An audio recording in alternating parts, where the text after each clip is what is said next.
राजस्थान में नमाज पढ़ने का क्या कहते हैं?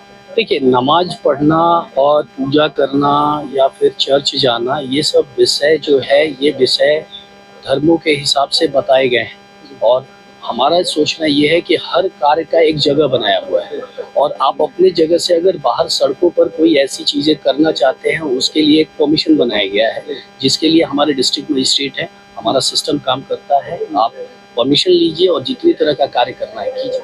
लेकिन सड़कों पे यातायात बाधित हो रही है। जी, तो मैंने तो यही बोला कि अगर यातायात बाधित हो रही है तो परमिशन लेने के बाद अगर आप करेंगे तो यातायात के बारे में भी सोचा जाएगा। आप मेरे हिसाब से जो भी ये पूजा करना है या नमाज पढ़ना है, ये काम मंदिर में जाके होता है, मस्जिद में जाके होता है। यूँ अगर कहीं भी हमें नमाज पढ़ना है या कहीं भी हमें पूजा करना है, उसके लिए अगर हम गवर्नमेंट की बनाई हुई सड़कों पर आते हैं, गवर्नमेंट की बनाई हुई चीज़ों पर आते हैं, तो उसके लिए गवर्नमेंट मशीनरीज़ हैं, जिनसे बिना परमिशन लिए ये चीज़ें नहीं करनी चाहिए।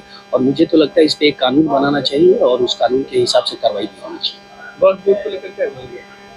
वक्फ बोर्ड बिल ऐसा है कि मैंने बहुत सारे अपने मुस्लिम भाइयों से भी बात करी है। उनका ये कहना है कि ये एक बोर्ड बनाकर कुछ बहुत ही चूज किए हुए लोगों के अंदर में एक बहुत ही बड़ा सिस्टम चला गया था, और लूटने और अपना एक सर्कल बनाने की वजह से इन चीज़ों का गलत फायदा उठाया जा रहा था। उसी बिल को संशोधन करके अच्छे हाथों में भेजने के लिए हमारी केंद्र सरकार इस बिल को लेकर आगे पहल कर रही है। क्या लग रहा है, बल संशोधन बिल लागू है? जी बिल्कुल, जिस भी चीज़ में करप्शन हो, जिस चीज़ में भी ऐसे लोग बैठे हों जिस कि किसी भी ग्रुप का या किसी भी एनजीओ का या किसी भी बोर्ड का गलत इस्तेमाल हो रहा हो, तो उसके अंदर संशोधन तो होना ही चाहिए। अगर वो संशोधन हम नहीं लाएंगे तो इस तरह सिस्टम कैसे चलेगा? उस सिस्टम को चलने के लिए जो भी बिल, जो भी बोर्ड, जो भी ज़रूरत, जो भी एनजीओज़ या जो भी कंपनी इस तरह की करप्शन और परेशानियाँ करती है, उनके खिलाफ तो उनके खिलाफ या उनके सपोर्ट में, उनके सहयोग में बिल आना चाहिए। पीएम मोदी ने 32 लाख मुसलमान परिवारों को सौगातें मोदी की किट देने की बात कही है। जी। इसको लेकर जो है अब राजनीति गलियारों में चर्चा तेज है। विपक्ष कह रहे हैं कि एक राजनीतिक एजेंडा है,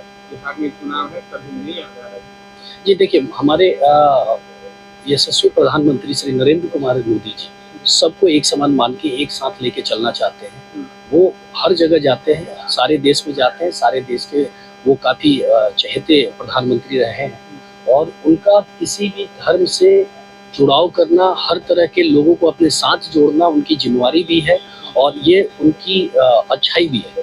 तो इसको विपक्ष को लगता है कि एक खास वर्ग उनका वोट बैंक है, और वो वोट बैंक टूट के जब मोदी जी की तरफ जा रहा है तो दर्द तो होना लाजमी है। यानी बस बिल भी लागू होगा और पीएम मोदी का सौगातें मोदी को, उसको भी मुस्लिम परिवार के लोग जो है स्वीकार करें। उनको तो स्वागत करना चाहिए। मुझे लगता है कि अगर उनको ये लगता है कि ये वोट बैंक उनका है और उनके वोट बैंक के लिए मोदी जी कुछ कर रहे हैं, तो उनको तो हमारे मोदी जी का, हमारे मुख्यमंत्री का, हमारे प्रधानमंत्री का सबका स्वागत करना चाहिए। आपने देखा होगा कि हमारे मुख्यमंत्री श्री नीतीश कुमार जी भी जितने भी इफ्तार पार्टी है हर जगह जा रहे हैं और सबके साथ जुड़ने की कोशिश कर रहे हैं, और वो जुड़े हुए भी हैं। पहले से जितना उन्होंने अल्पसंख्यकों के लिए किया है, मुझे नहीं लगता है कि इस पूरे इंडिया में किसी भी मुख्यमंत्री ने किसी भी अल्पसंख्यक के लिए किया हो। लेकिन विपक्ष तो ये कह रहा है कि सेक्युलरिज्म की जिसकी बात करते थे नीतीश कुमार, वो अब खत्म होते दिख रहा है।